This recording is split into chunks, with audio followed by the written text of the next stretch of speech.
Hazare overseas Pakistani forum اور پاک media journalist forum کی جانب سعودی وزارت اطلاعات کی دعوت پر حج کی سعادت کے لیے آئے ہوئے ہزارہ جرنلسٹ ایسوسی ایشن کے چیئرمین و سینئر صحافی تیمور اقبال جدون اور نامور سوشل میڈیا انفلوئنسر یاسر شامی کے اعزاز میں ایک پرتکلف عشائیے کا اہتمام کیا گیا۔ عشائیہ میں بڑی تعداد ہزارہ وال اوورسیز فورم کے ذمہ دار، کمیونٹی کے سرکردہ شخصیات اور پاک میڈیا عہدیداران نے شرکت کی، جبکہ پاکستان قونصلیٹ جدہ سے پریس کونسلر عرفان چودھری بطور اعزازی مہمان تھے۔ عشائیے سے شرکائے چودھری نور الحسن گجر، بشیر خان سواتھی اور چودھری اکرم گجر، علی ملک، شریف زمان، راجہ ریاض حسن بٹ، سردار وقاص عنایت علی، وارث خان تنولی، امتیاز قریشی، اعظم اعوان، عاطف خان تنولی، حسن بٹ نے خطاب کرتے ہوئے تیمور اقبال جدون اور یاسر شامی کی صحافتی خدمات کی تعریف کرتے ہوئے خراج تحسین پیش کیا۔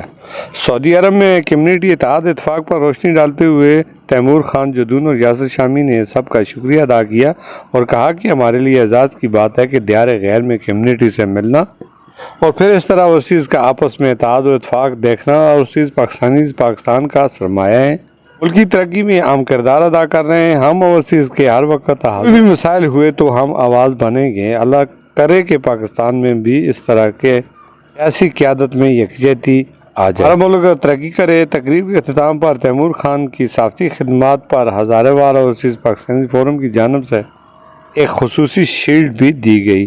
کیمرہ ٹیم کے ساتھ چودھری نور الحسن گجر، DMM نیوز، جدہ۔